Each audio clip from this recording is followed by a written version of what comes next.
All right, what's up, guys? VV back with another video.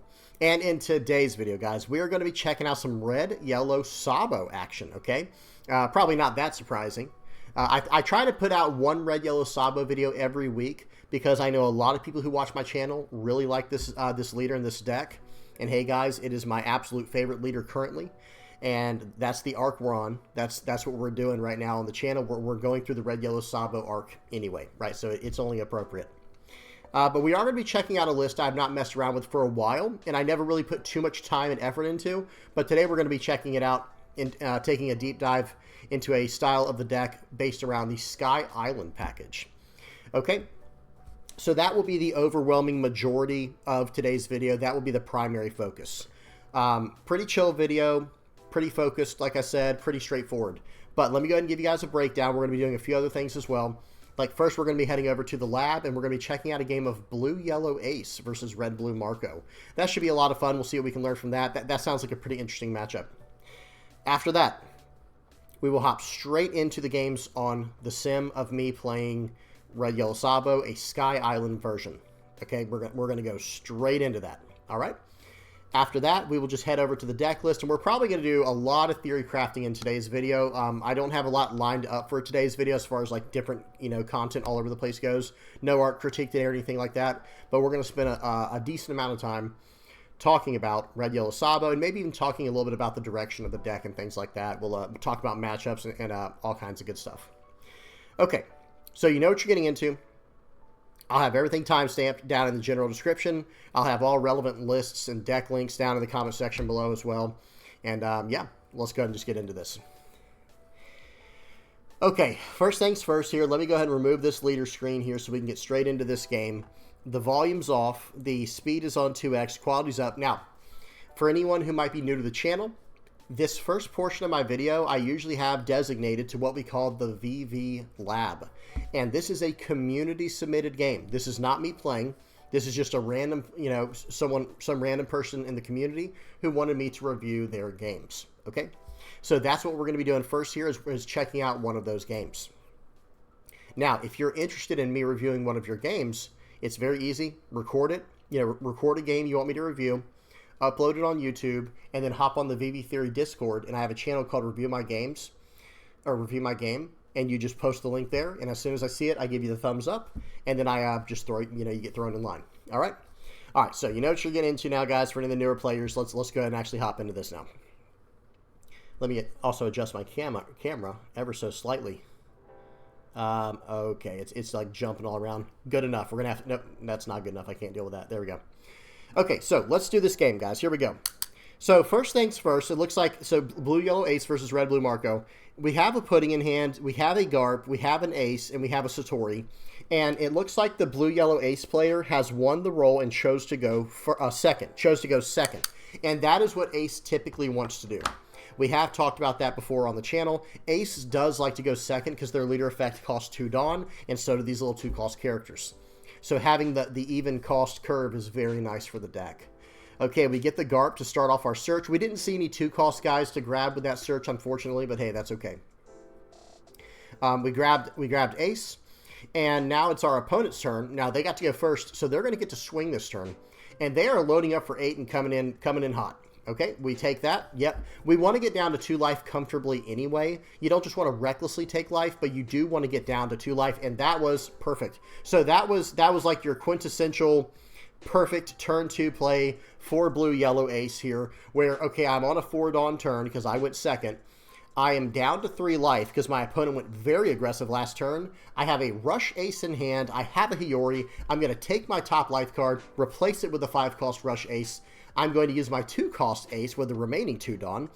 I'm going to play it out, cheating out the 7k ace, swinging for 7 on turn 2, guys. This is like Reiju levels of aggression, right? And then our leader's also 7 until the start of our next turn. So very, very strong stuff here. Okay, actually, I think the hero buff technically, or the leader buff is technically until the end of your opponent's next turn. Okay. Because some effects last until the start of your next turn, and then some effects are until the end of turn, and then others are until the end of your opponent's turn. Okay, so here we go. They're going to swing for 10 into 5. They lower the... Okay, I think we should just let this one go. All right, we're going to save it. Okay, we're getting super aggressive here. Let's see what we get. All right, we got it. We got the 5 cost. If we could have got the rush ace, that would have been crazy, guys. That would have been absolutely crazy. But we still got a good one here. We're going to swing for 11, and we're going to force them to play something. I like that. So this is their 7 Dawn turn. So if they have a Gravity Blade... Pause. They had a Gravity Blade. I was going to say, the only thing I don't like about swinging there is that just in case they had a Gravity Blade and they had one. So that was very unfortunate. But at the same time, how do I say this? The only thing we really lost there was 2 cards from their hand, right? Because they'd have gone 2K, 1K. Look how many cards are in their hand. Of course they have a 2K, 1K.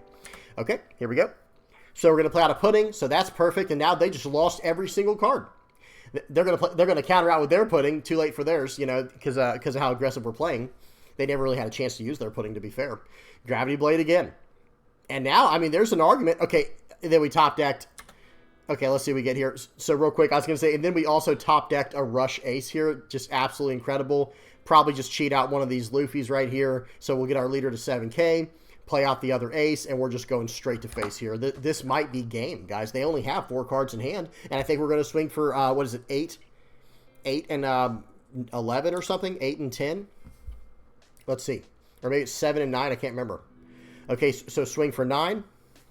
They're probably going to take this. They have 4 cards in hand, guys. Play this guy out, so it was 8 and 9. We just did it in a different order. They did get out of it, though. They did get out of the 8K attack. That was pretty impressive that they got 2 2K counters from, you know, either life and the pudding hand, you know, adjustment there. But what are they going to do now? Now, if they have a rush card, this could get ugly. If they have the 5 cost 6K rush ace, they could probably win this game right now. Technically. They might not, but it's possible. They got the 7 cost ace, so they're going to swing in for 7. They're going to be disappointed. Oh, that's right. We're at 7K, actually. Excuse me, guys. It was not going to be close. And we over-countered there, but the game is over. Buff this guy, load it up, swing 9, GG. That was a good game. Very aggressive game.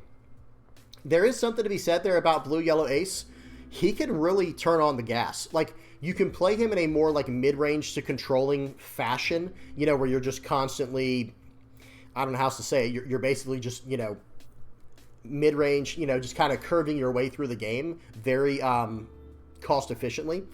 But then there's also these pulls you get where you can just run your opponent over.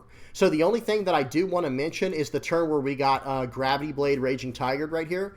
I do think there was an argument to swing here, but at the same time, if he didn't have the Gravity Blade Raging Tiger, you would have probably won the next turn, right? But at the same time, so here's my logic on this. Let me hit play real quick. Okay, we did so we swing in. So what I think we probably should have done there is just swing 9, swing 9. Because notice we put the last 2 Dawn on there. At the same time, like, it worked out fine. Because we forced him to take this life. There's no way he's getting out of an 11. Even though he probably should have. Now that we have the, you know, the knowledge that pudding's coming, he probably should have tried to counter out of this. If he even could have. But we forced him to take it. And then next turn he's on 7 Dawn. Playing out a Gravity Blade Raging Tiger means, you know, you're stuck, right? You know, he has no Dawn left to do anything. He can't even swing into our leader because we're at 7,000 power. So that's the one thing that I think was kind of just like a player preference type of thing. I think I would have just kept swinging for 7 here, just in case he had the Gravity Blade, because Red Blue Marco does run Gravity Blade. Okay, good stuff. That was a quick one. That was one of our quicker games for the lab. But really, really well played there. That was a pretty good game going both ways. The one thing I wish I could have seen was the Red Blue Marco's hand, because I feel like he would have needed more of the assistance in this, you know, in this lab here than the Blue Yellow Ace did. Okay, let's get set up real quick, guys. Give me just a moment. Got to black out the screen. Turn this off. Move this over to here, and then we're going to bring up the games for Red Yellow Sabo. Okay, there we go. All right, cool. It looks like the camera's right where it needs to be today, the face cam. Perfect. That's awesome. Every now and then it lines up where whoever submits the video... Wait a second. It's slightly off. Do y'all see this? It's slightly off. Oh, I remember. So I adjust this mid-game, guys. I was recording this video, and I didn't have it maximized at the top right of the screen like I normally do when I record these. I adjust this midway through the game, so you know, it's going to be a little bit off. Bear with me, guys. Okay, now... What was I going to say? Oh, typically speaking, everyone uses all these different resolutions and stuff when they record their videos. So I have to make all these different layouts to match their screen to block out the names. But every now and then, someone uses the exact same resolution as me, which is really nice. Okay, that was a miniature random rant there. Let's go ahead and hop into this. Excuse me. So let me turn the volume off, turn the speed on 2x, and we are good to go. It always feels like it does. It's not like a satisfying click when I click the 2x. That's why I have to like redo it so many times. Anyway, now the version I'm running today is Red Yellow Sabo Sky Island package. There is a very specific card in this package that is actually incredible against Reiju or any deck that is running a 1-cost stage. It's actually 2 cards. It's that wiper we can see right there. And then it's a 3-cost 4K Braum. We'll check that out at the end of the video. Now, let's go ahead and dive into this game. So we got a game here of Red Yellow Sabo versus Reiju. And I got a decent start. This is by no means a good start, but it's decent. Where I can go turn 2 Shura. You know, unfortunately, I'm on the odd curve. Which is not the worst thing either, because notice I do have a 3 and a 5 play if I had to with a Holy and Gidatsu. I swing in for 6. It's very normal for them to counter out early because they want to get low cards in hand. We grab the Satori 2K counter, and now whatever they play this turn, we're pretty much going to pop with Gidatsu. Excuse me. So what I was saying, though, Reiju is typically going to counter out very, very aggressively because they want to be able to play out their 2-cost Reijus into their 4-cost Reijus to draw 3 cards with the leader effect. That is very, very normal for Reiju to do. So they cheat out the 4-cost. There we go. I adjusted the screen. We're good now, right, guys? We're good. That was bothering me, not being in the proper framing. So they play out the Kaya there. They cheated out the E.Kidd, of course, and it looks like they're going to swing for 5. I give them a 1K because I don't want to counter out of the 7. We get a 2K counter wiper. It's just a 2K counter in this matchup. That's fine. That's all it needs to be. Okay. So let's see what our opponent does. I think they're just waiting to pass our turn. So we're going to swing 5 at face here because it's going to be able to hit life no matter what. We're going to pop the Porsche there, and now it's our opponent's turn. Now, they did not even get the stage this turn. However, I didn't get Braum, so that's kind of pretty fair, right? That's kind of pretty fair. But honestly, I don't want to spoil anything. Let's watch this entire game here. So they play out a Porsche, cheating out a Chopper, very annoying. Like this. Here's one thing I'll say. Like, I think Reiju was already an incredible deck, but the Porsche and Foxy combo that it got took it to the next level. So there's Braum. Pause. So let me get on here. Yep. So pause. So Braum. I've got it at the top right corner there, guys. He is a 3-cost, 4,000 power, 1K counter character, Sky Island Shandora Warrior. Trigger, if you have 2 or less life, play this card. You don't trash a card. If you have 2 or less life, play this card for free. Activate main once per turn. This is an activate main, guys. Place a 1-cost stage at the bottom of its owner's deck, and then rest up to one of your opponent's characters with a cost of 4 or less. Guys, that's just nice for what we're doing in Red Yellow Sabo. It has to be said, even if I'm not playing a Sky Island version, which you don't have to, this is actually just a great tech card, period. Okay, number one, you can run your own stages in here, like the Sky Island stage upper yard, or if you're going against a deck like Reiju or Blaffy, ST14 Black Luffy, you can rip their stages off, just tear their stages out of the ground, so to speak, just totally rip them out of this game, and then rest down one of their 4-cost characters. It's actually very, very strong, guys. It has a lot of potential. And then we could just life it and do it again next turn if we need to. But it's an activate main. We don't even have to swing with them if they have no removal. So, okay, we're going to go ahead and swing for 7 into 7 here. See what he does. He only has 4 cards left. We're not giving him any cards to his hand. Okay, well, in that case, let's go ahead and load up for 3 on the leader. Swing 8 into 7. See what he wants to do. If he wants to give me a 2K counter. He might not have 2Ks. Okay, we're going to push him back to life and swing for 9 into 7. This would cost every card in his hand except 1, unless he doesn't have any 2Ks. It's gone. We have an 8,000 power body on the board. If they attack into our life, we get the Braum straight back into play. We have our opponent in a very near checkmate situation, because now it's like, go ahead and play out your stage. Go ahead. If you get the stage, if they ever finally get it, by all means, play it out, because then I'm just going to be able to rest down your characters with it. Okay, it looks like he's going to KO my Shura here with the Niji. Or did he not do that correctly? Okay, it looks like he did not have an EG in his trash. He just did that to I don't know why, to get in his trash. That had to have been a play mistake. So I take one, counter out of the other, and now it's my turn. And notice my hand, how defensive my hand is, guys. I have like, what is that, 2, 4, 6, 8, 10? I have like 10,000 power and counters on my hand, guys, if I need it. Okay, so we're going to swing 7 into 5, probably not saving that. And guess what? That card's going right back to my life, and that's where that card belongs. We're going to swing 6, we're going to swing 8, probably going to take that. And watch this. I'm just playing out a 5-cost 7K beater. Okay, and he also has stage removal. He's just a big card that I could search up with the you know, the Shandora Sky Island stuff or whatever. But the point is, he's just a massive body. And 7,000 power is like the perfect, it's like that perfect spot for this deck, right? Oh, there's the stage. He finally got the stage. Excellent. That's actually good for us now, right? Because we're going to crack that next turn and tap down one of his characters if he has any active. Okay. So see what he does here. He's going to swing in for 6, it looks like, maybe into my 6. So remember, my Gidatsu was at 8, and the E.Kidd took him down to 6 again. So here we go. He's going to swing 7 into 6. I can just easily save this. 2K. I gave him 1K, gave him a 2K. Now is he going to attack at life? He shouldn't have done that, right? I'll take it. We'll take it every time. And now I'm just going to gobble the board up again. So we're going to use the stage, rest down the Kaya, 2,000 power into the Kaya. He's no reason to save that. Swing 7 into 5. You guys see where this is going, right? I mean, this is disastrous for my opponent at this point.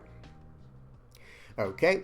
I think I should just swing 7, 7, 9 into the E.Kidd. And anything else, if he lets it go, I'll just swing it into his face.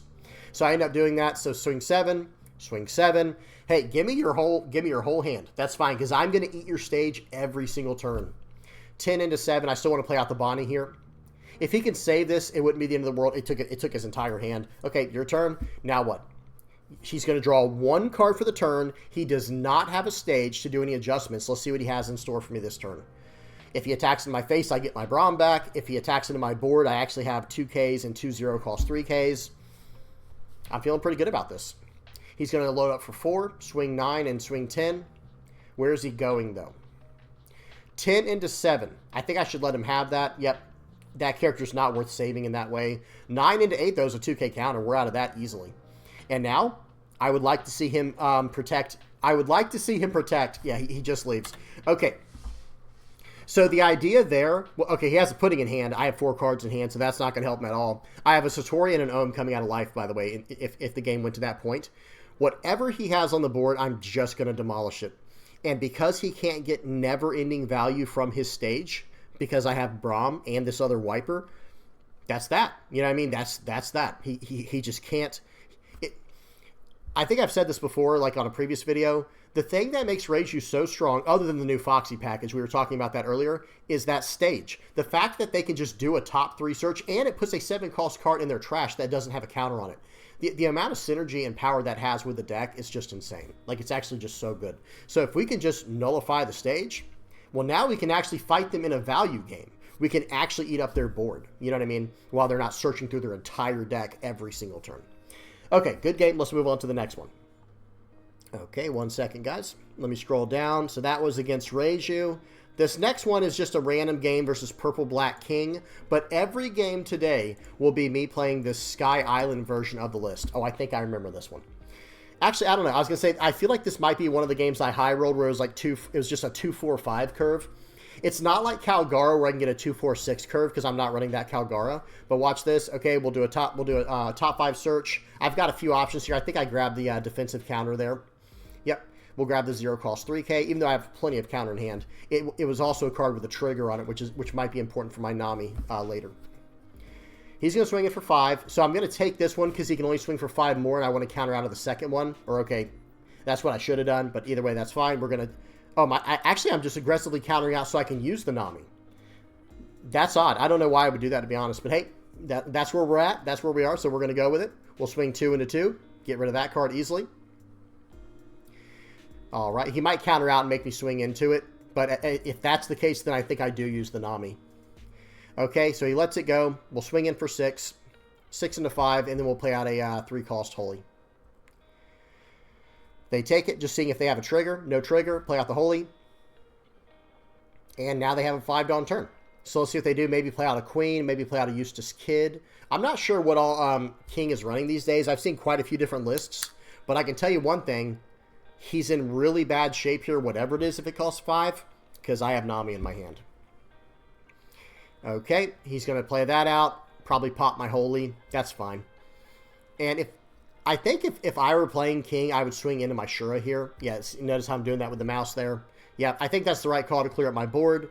And now it's like, okay, I'm going to swing in for 6. Let's see what he does. Might give me a 2K counter. Might take it. We'll see. And then I can very easily deal with this Who's Who with my Nami. Okay, and then trash the 0-cost event. And I draw a card from it. I got Braum. So Braum cannot hit the 3-cost stage. You know, it is what it is. But hey, it's still a 3-cost 4K with a 1K counter and a trigger. The trigger is relevant because Nami requires you to trash a card with trigger to draw a card like that. And he has a lot of utility. That's all I'm going to say. Especially being a 3-cost, like a smaller 3-cost character, it's easy for me to do a bunch of stuff and then like finish out by playing him at the end of the turn. So they play out a Sabo. They're going to draw 2, trash 2, and probably swing 7 at face if I had to guess, if I remember correctly. Unless they have another Queen Searcher, I can't remember. But either way, I'm fine with it because I'm probably going to take this hit here just to draw a card and potentially get a trigger. I'm not running a lot of triggers in this deck, like in this version, but I am running some. So he drew a card with his leader effect. I get a Gadatsu. We'll take it. It's not great, but hey, it's at least a bigger body. And here we go. I think it's time to just start beating my opponent up here. Let's see what we do. I think I might slam down the Luffy. I can't remember. Nope, I definitely don't slam down the Luffy. So we'll swing in for 7. And I'm going to end up lifing this card and playing out a Gadatsu. So I'll swing for 7, then I'll swing for 6, then I'll play out the Gadatsu, I believe. I did that in not the best order, but that's okay. We'll life it, swing in for 6. Because I don't think there's anything I need to play around that can hit a 5-cost character for King right now. I don't believe there is. Who knows? You never know. But either way, we did that in slightly the wrong order. But we're going to play out the Gadatsu. And now we're sitting on a Rush Luffy in hand. So if my opponent is not very, very careful, he is probably going to lose next turn. That's the easiest way to say it, right? Because think about it like this, guys. If he attacks into my life, he can't attack into my Gadatsu because he's active. Oh, you're going to swing into my life? Okay. Well, I guess what I'll do here, watch this. So this guy tries to make it where, okay, let me pause real quick. Okay. He is loading up because he wants to play around my counter. Let me say it like this. I could be wrong, but I think what he's trying to do here is make it where I don't get to cycle a card, where I just decide to take this, and then I have to trash a card from hand to KO the Sabo, and I don't get to cycle a card. But unfortunately for him, I play around that. If that's what he's even trying to do. I don't know what he's trying to do, to be honest. Okay, swing for 10. Watch this. I'm going to counter for 1K, so I go down to 4 cards in hand, play out the Nami, cheating, and then drawing in that way. You see what I mean? I countered out for 1, and it was still too low, so I took the hit, playing out the Nami, trashing a card with a trigger in it on it to KO the 5 or less. Now he has 2 Dawn left. I don't know what he was planning on doing from there, but yeah, I think he's in a really, really bad position. Now he just passes. So I don't know if he's sitting on a Blast Breath or something. We're going to swing it for 7 and test the water real quick. I'm trying to do a little bit of math. And, yep. So we'll swing for 7. Let's see what he does. It's got to be Blast Breath or nothing, right? If it's not a Blast Breath, it's just game over. Okay, so we'll swing in for 8 unblockable. See what he gives me. I'm trying to bait out the Blast Breath. I'm like, surely he has something, right? And he might have just, you know, not have done... Yeah, there it is. Okay, there's the Blast Breath. Push this card back to life. Swing in for 9. That's going to cost a Blast Breath and a 2K counter. So 2K... And he did not have the second Blast Breath. Hang on. I want to see his hand. Okay. 1 second. I just want to see his hand. Okay. So he did not have any other counter power, and he did not have the second Blast Breath. So that was just him, like, how do you say it? That was him just kind of like trying to bait me into it or trying to bluff it. Excuse me. He was just bluffing. Now, looking at my life, I do have a Shura coming out off the top, a You're the One Who Should Disappear, and a 7-cost Russian L. So we did have some extra gas coming if it made it to that point. Okay, next game we got against Lucci. That's right, guys, against Lucci. Let's go speed 2x. This looks like it's about a 20-minute game. So we got to buckle in here, lock in. Let's see what happens. Just waiting on my opponent to choose their starting hand, or choose if they want to go first or second. And honestly, so here's the funny part. So with my Sky Island version of Sabo, I want to go second every time. But with my other version, I want to go odd. I want to go on first every single time with the standard quote-unquote version. Okay, well, turn one Shura seems good to me. Matching his Spandam perfectly. I get a Holy off the top, I believe. So now I can just very easily transition into my Ohm plus Holy, even if I whiff the search. Swinging for 5 here. Let's see what I do. I think I might take it. I think I should counter out, personally. Nope, we take it, and we actually get a Shura. Now we can do a top 5 search for a Sky Island character. We grab the Russianelle. That's going to be... Russianelle's pretty good against Lucci. He swings in for 5. We'll give him another counter. Give him a 2K. That's fine. We can easily swing into that card. We don't care about that. We'll swing in for 5, and now we're going to develop the board. We're going to talk about this more. I'm going to try to remember to talk about this more. And we hit the search for Holy. Seems good. I'm going to try to remember to talk about this more at the end of the video.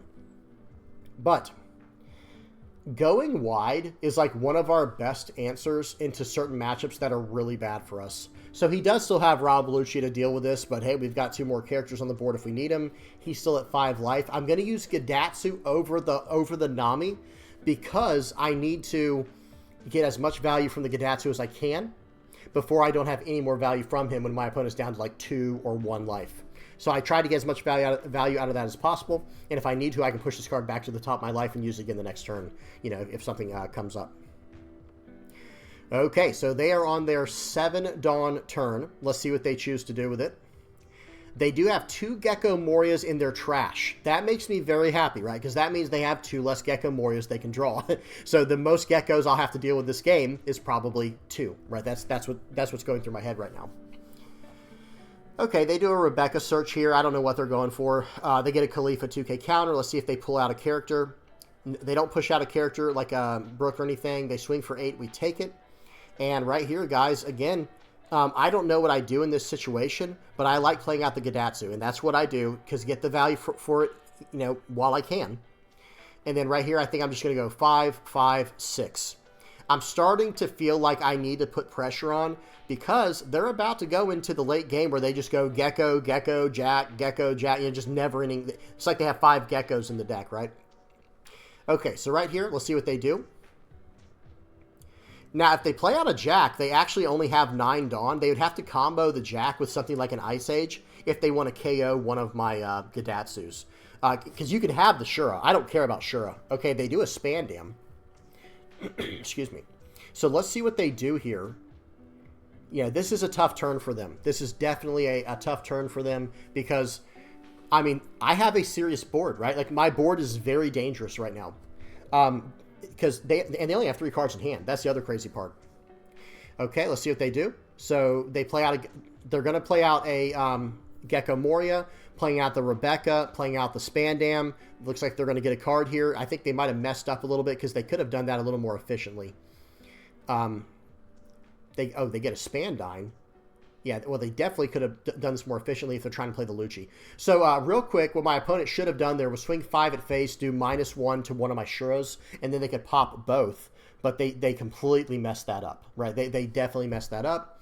And now they're going to swing 5. And even still, they should have swung into my other Shura, in my opinion. Because now I get a free attack on their Spandine or their Spandam with my Shura. You know, it's just extra value for me. Even though some people might argue, like, yeah, but they want that in their trash. It doesn't matter. Okay. All right, let's see what we do here. Trying to figure it out. We're going to swing 6 into 2. I don't think they're going to save that card. Then we'll swing 7 into 6. I'm trying to eat up some 2K counters from hand. That was perfect. I'm very glad.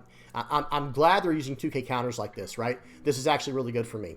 So now we're going to play out the Enel. We're going to push the Gadatsu to life. We're going to swing 9 into 6. That card's gone, and I have a 9,000 power body on the board that has a way to prevent KO for, you know, at least once a turn. Actually, it's just any form of removal, right? Okay, I'm back up to 3 life. If they attack into my life, I get a Gadatsu, so I can pop any of their major 4-cost characters. They do have a Gecko Moria, but I also know that they have 2 Gecko Morias in their trash or at the bottom of their library now if they put them there from effects. They play out Kaku. Okay, they're going to pop my Gadatsu. Yep, solid play. Now let's see what they do here. I can very easily counter out of a Gecko Moria hit. Okay, yeah, swinging 5 into my Shura, I'm completely okay with that. That card did its job. And this is a close game, guys. Like, this is actually a pretty tough game here. So let's see what they do with 3. They have 3 Dawn left. Are they going to try to load up everything and swing into my Enel? Or are they going to try to do something else? Let's see. Okay, Spandine. Looks like they might actually try to pop this Gidatsu. Try to pop the Enel. I'm not sure. They play out Spandine. Oh, okay, they're just trying to pull out Lucci. So they're just trying to get some value there. There's no effect to do unless they just want to put cards on the bottom of their deck. They'll swing 9 into 5. I think we're just going to take this. Why not? It gives us back a Gidatsu where we can pop one of their characters with, right? Okay. I don't know what I'm thinking about. Like, I should just take it. If I counter out, it makes absolutely no sense. Okay. Oh, I just wanted to get a card out of my hand? I'm not sure what happened there, guys. That just made no sense to me. Again, like I'm actually perplexed right now. Like, why did I do that? I have no idea. But one thing I will say is I think what I should do here is go for the Gidatsu, or excuse me, the Gidatsu. Go for the Gecko Moria and go for the Lucci. They have 2 cards in hand. Let's keep the board low because I can gain it. I can gain life very easily here. Okay, let's see what happens. Yeah, I don't know what's going on, guys. Maybe it's getting a little too late for me on this game, but I do not think I should have done this in this order. So right here, we're going to trash card to pop the Kaku. Okay, so that's why I trashed the card at the beginning of that. Hang on, and he does get out of that. So real quick, that was all part of my master plan apparently, where I was going to play out a Shura and then not get a search or something, and then play out the Nami to be able to cycle through a card that way, KOing all these characters on the board and swinging 9 into a 9, going up a life, and now I'll be able to pop something with the Nami potentially. I guess so. Okay, you know, whatever happens there, or whatever happened there, that works. Okay, so let's see what they do now. I don't know if that was the most optimal play, guys. So just saying. Okay, looks like they're going to swing for 5, or whoops, swing for 4. That is a 3-cost 2K, guys. Spandine is a 2K. Swing for 7.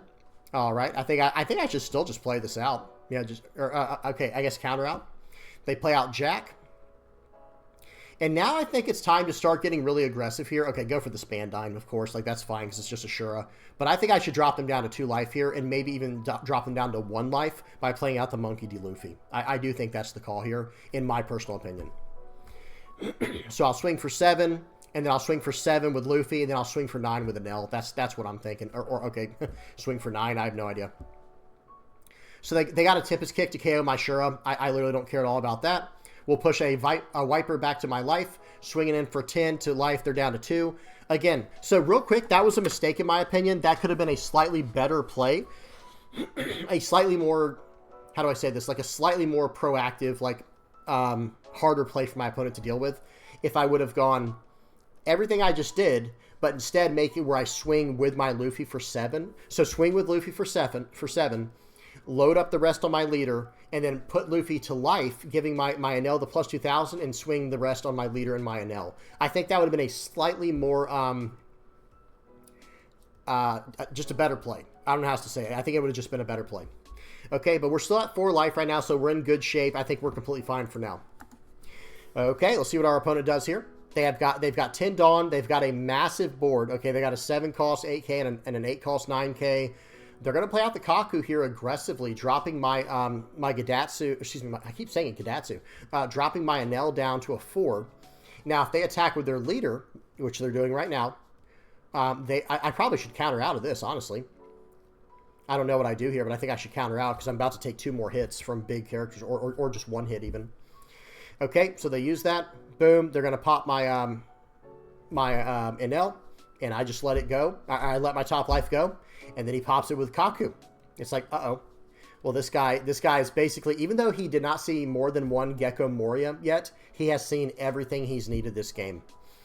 So, and that's kind of what Lucci does. You know, Lucci kind of just has all the answers in the world. I don't know how else to say it. Okay, here we go.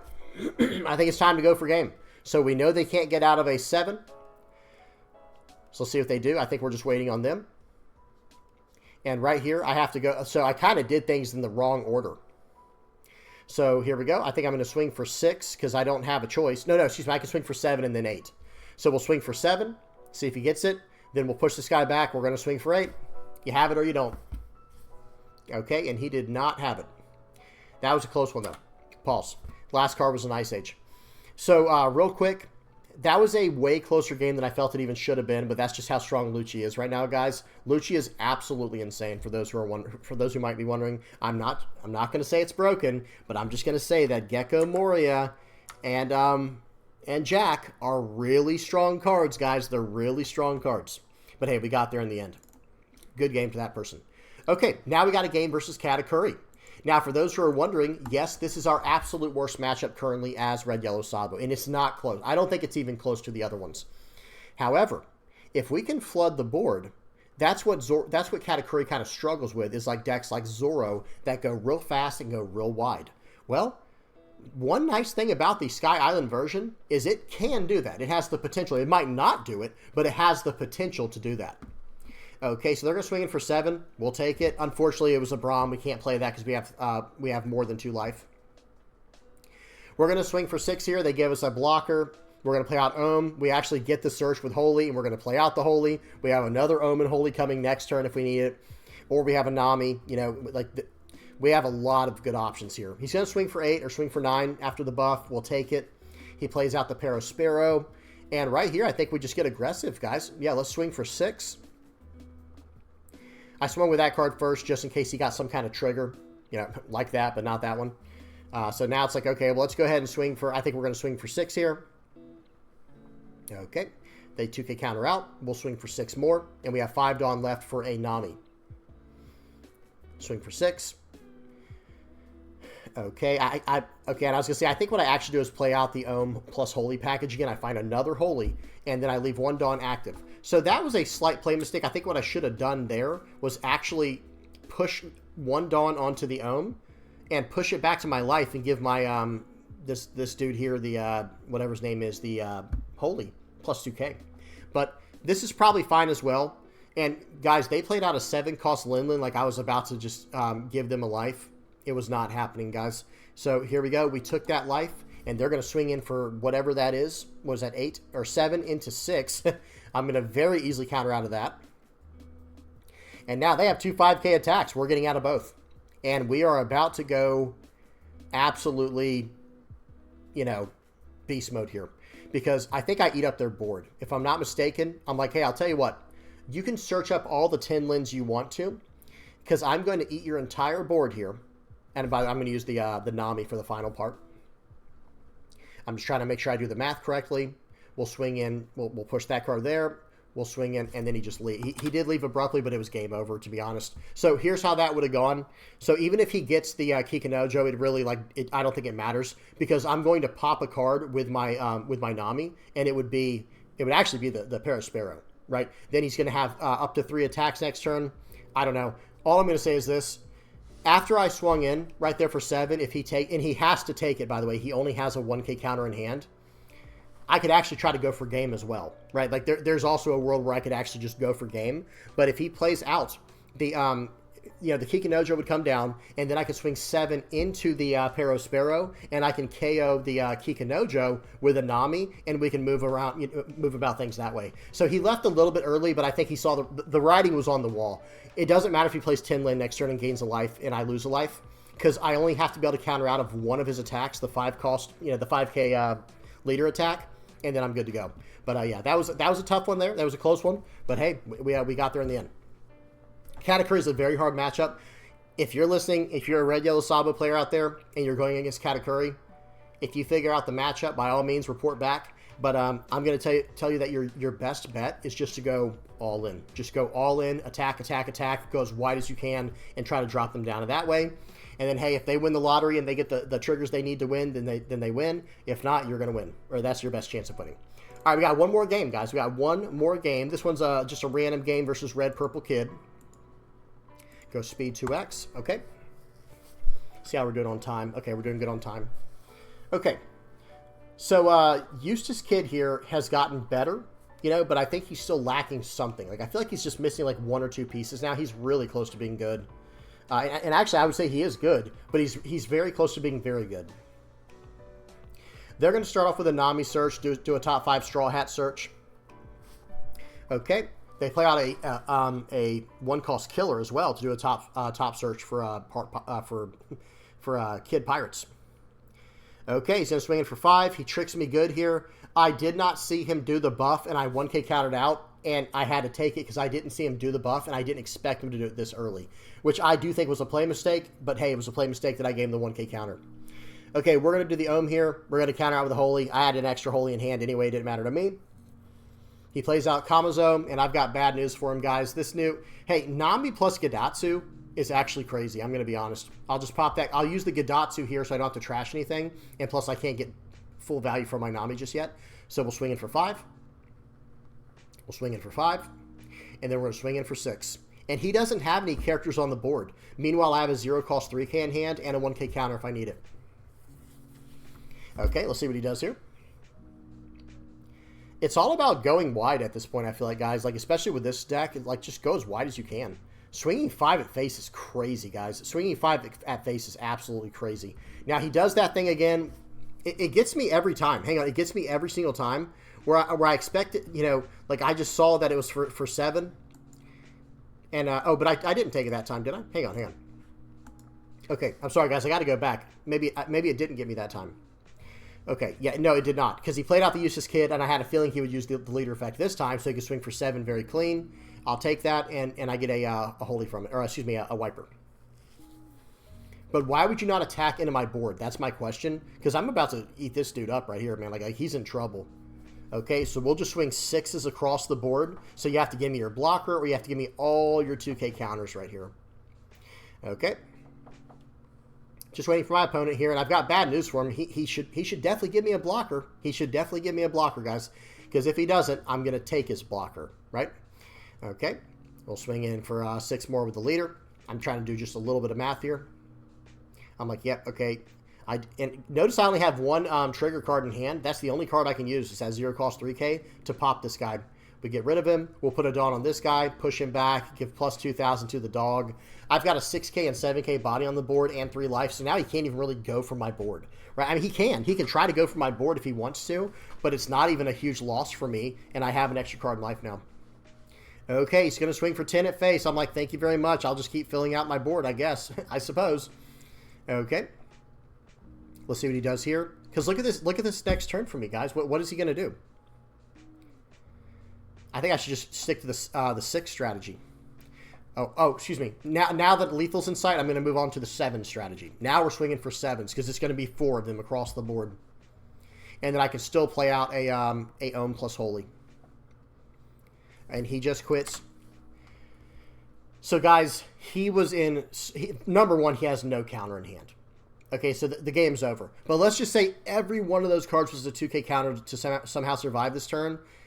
It doesn't matter because I'm not even trying to swing for lethal right now. Because what will happen is so the rest of this turn would have gone like this. Attach 2 to my leader, and I still have 5 Dawn left. Attach 2 to my leader, swing for 7 more, pushing back the Nami to the top of my life, and giving my Holy plus 2,000, swing for 7 with him, and then I play out an Ohm. Okay? And by the way, even if the Ohm whiffs the search, it doesn't matter because I have a Holy in hand. So it's just one of those situations where he's just... My opponent's at such a deficit, you know, if I can go wide like that, it just becomes, like, unbearable. Okay, so that's it for the games. Those were fun. Let's go ahead and bust out the deck list here. Let me click this so it loads in all the cards. Oh, and I'll move my face while we're waiting on that. Okay. All right. So this is the version you guys saw me playing. Did not get a lot of use from the upper yard, but guys, it's really there to just combo with Braum. Number 1, we can do a top 5 search, and notice all the Sky Island stuff in here, guys. So it can search up a Sky Island card, right? Okay, well that's Braum, that's Wiper. So let me do a count real quick. Let me start with Ohm. So here, 1, 2, 3, 4, 5, 6, 7, 8, and then I'll say 9 because it's also the Enel up here. So this card, it can actually also grab another upper yard, can't it?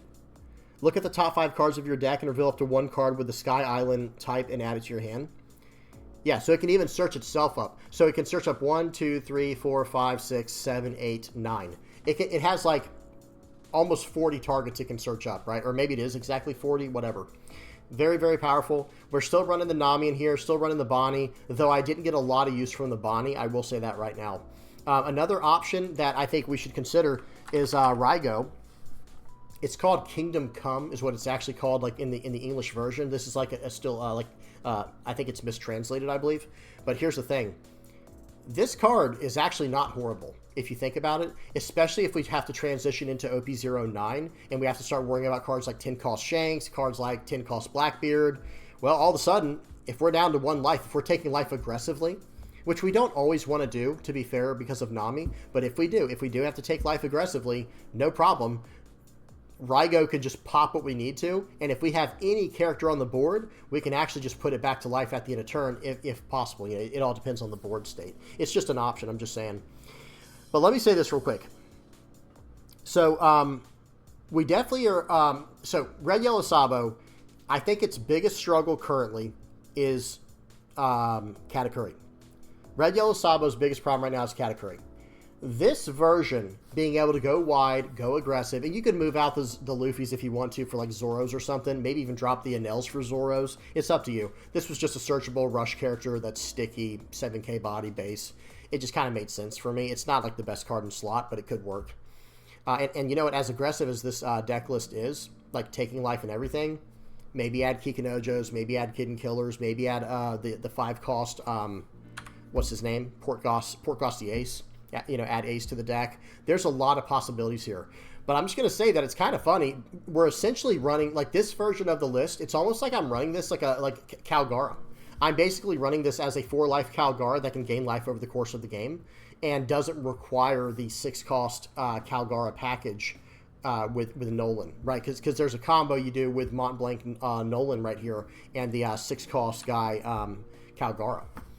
Well, we don't need that. We don't need that package. It is very strong, by the way, because they cheated out for 1 Dawn, right? They lose a life, but then they gain it back with the 5-cost guy Noland. So there are still perks to go Calgara, especially when you get to the events, right? Let me when you get down to this 1-cost event right here, where is it? The Earth won't lose. If your leader has the Shandoran Warriors type, you can go plus 3,000, triggers, draw 2, trash 1. This card is so good, guys. It's actually so good. But anyway, I did want to at least share this list with you guys and give you all another idea of what you might want to try and play. And this is obviously a very budget-friendly version of Red Yellow Sabo. I did not come up with the actual, you know, I don't have it like prepared on Limitless, but just imagine the only cards that probably cost over $3 in this entire deck would be like the Luffy, the Bonnie, and the Nami, maybe. I feel like every other card in here is going to be pennies. Enel might be like, I don't know what Enel's running for these days, guys, to be honest, but it's easily the most flexible card in the deck where you don't actually need to run it if you don't want to. But I would say Nami's pretty important. If you don't have these, you don't technically have to run it, sure. But I have to say, guys, like this card, it just changes what Sabo does. It just changes everything. And I'll say this right now. For any card in here that's like too expensive, maybe run Zoros in the place of it. But I don't think Nami's that expensive anymore. I think now that the pre-release is like kind of, you know, the pre-release prices have settled down, I think this card's under $5 a card, if I'm not mistaken. Sorry, guys. I'm going to bring it up right now just for anyone who might be curious. Okay. So Nami currently is, and by the way, yeah, right now it's really like right at $5. Okay, $5 to $6 for this card, USD. Like that's really not bad. So $20 of the deck is right here. The Bonnies, I'll look those up real quick. The Bonnies are probably about they're like $1.50. Okay, so there you go. That's another $2 right there. Let's just say it's $3. So $23 right here, and then the whole rest of the deck is probably $20 for like everything else. It might be cheaper than that. I'll tell you what, guys. After I post the video or whatever, I will look up how much the deck cost, like this version, and I will post it I will reply to my pinned comment that has all the deck list and all that information. I will reply to that comment with the cost of this deck. Because if I had to guess, okay, this is just me guessing right now. Let me look at the Luffy real quick, and then I'll tell you what I'm going to guess. Okay, the Luffy is going for $5 as well. So there you go. It's going to be 5, 10, 15, 35, let's just say 40, and then everything else altogether might be $10. I'm going to go with like this deck probably costs like right around $50, 50 to $55. But again, don't quote me on it. I'm gonna post it in the comment section below. There's one more card I gotta look up. I gotta see what Enel's going for. That is that card's like 50 cents. Okay, so I think it's very cheap. Either way, whatever the case is, I do think this list has a lot of potential. I'm not saying it's better than the standard version. Let me show you guys what I'm running currently. What did I call it? I think peak is kind of where I'm at right now, like this one. Yeah, this was like the peak list that I showed off a while back. I don't think I modified it at all. In fact, I think the only thing that I did to modify it, let me see, I think I called it revised or something. I feel like this is not going to be it. We'll check revised, then we'll check the other one. Yeah, because if it doesn't have the 5-cost Rush Luffy, it's not what I'm running currently. Let me check one more. So this was revised. Let me check if we can't find it here, guys. Sorry, we'll just talk about it a little bit. RE load. Don't know. Yeah, I do not know, guys. I've messed with so many red yellow Sabo deck lists at this point, guys. Look at all these lists. Starting right here, it's just boom, just nothing but red yellow Sabo as far as the eye can see. But yeah, let me go back to where we were. Oh, wait, was it Peekaboo? No, it was not that. Okay, it's not Peekaboo, guys. It's not Peekaboo. So let me go back to red yellow Sabo, the standard one, the peak one, quote unquote peak. Okay, so this is kind of where we're at right now. The thing that I would adjust is the Kid and Killer is now a 5-cost Luffy. Maybe that's what it is. Maybe I only adjusted my real life list, like my actual physical cards. And I don't think I've messed with it since then. But I'm like 99% sure what I've done is gone down a Kid and Killer, and I've gone down a Shanks, and then I've gone down an Onami, and I've gone up 5-cost. Let me find it, because someone asked me a while back. Let me bring up these red cards real quick. So I'm running two Luffys, 2 Kid and Killer, 4 Zoro. I'm pretty sure I'm still on 2 Kikanojo. I'm still kind of messing around with this idea between the two, but I am running one more of these right here, the event right here called Fire Fist. Whoops, did not mean to add 2. So this is pretty much what I've been running recently. And honestly, if you need to, like, I feel like, I don't know, I can't decide what to go between these two guys. Let me move the leader, and let me also just, I'll just, for now, I'm just going to do this. I'll just remove this, and I'll type in 8. There we go. This is probably about as clean as I think the list is, or as clean as it can get currently. Everyone might have different versions of the deck, and that's fine. One more thing I will actually, hang on. So let me click in 4. Let me go to yellow as well. I do want to go up one more cracker, and I do think this is kind of where I have the list currently. So I went down one of the Edward Newgate for +1 cracker, and the reason it says 50 of 51 is because I don't have the leader involved, guys. Like, if I were to add the leader, then it would correct properly. So let me show you guys. Sabo red. There we go. So that's like the full list, but I'm just moving the leader so we can see it on 2 lines. So this is kind of where I recommend our standard red yellow Sabo list to be at currently. Guys, Lindbergh is very powerful at eating up the board. If you are struggling with Zero, you need to add Lindbergh, okay? The Fire Fist is massive as well. The, what's his name? Rayleigh is massive as well. These are just the cards that I would recommend because they help out in that matchup so much, along with your Namis. Other cards I would consider just period because I just think they're good is this card. Like Gadatsu is just a good card. Yes, you might have to not be as aggressive, but okay. What's the problem, right? We're trying to win at the end of the day, right? And this card can just take the place of something like a Newgate if you don't like this card.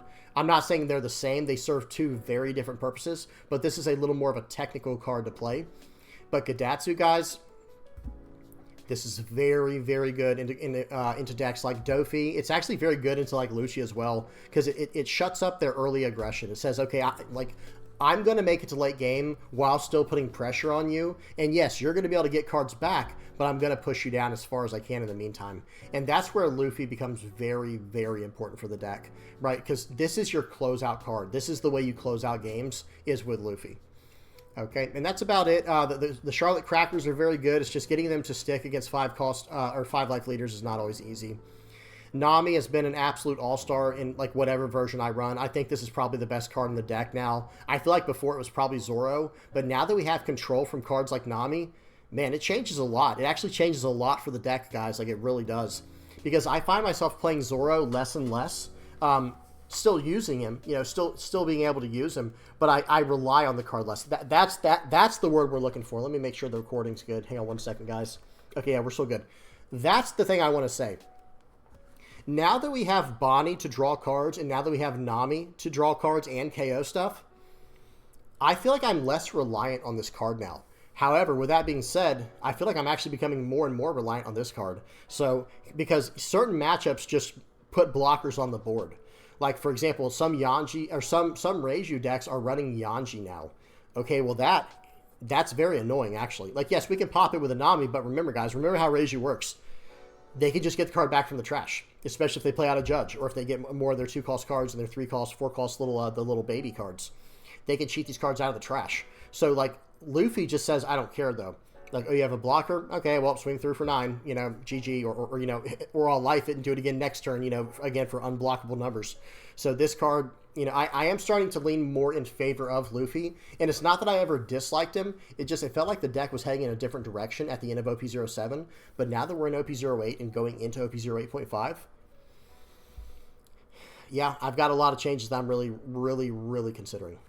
Right, guys, I'm wrapping it up there. We will talk about more Red Yellow Sabo in the future. And, of course, if you want to talk about Red Yellow Sabo anytime, just hop on the Discord. I'm always ready to talk about them there. Just please, guys, I'm asking, please do not DM me. Okay, it's gotten to the point now where I don't even answer DMs anymore because I get people asking me random stuff. And it's like, why can't you just put it in the channel? You know, just put it in the channel, and then if someone beats me to it, they'll be able to beat me to it. And I'll respond eventually as well once I get time to. So that's just a personal request. I'm just saying, all right, let's end the rant there. All right, hope you guys enjoyed that. That was a lot of fun. You know, I can always talk about Red Yellow Sabo. I can always talk about One Piece, the trading card game.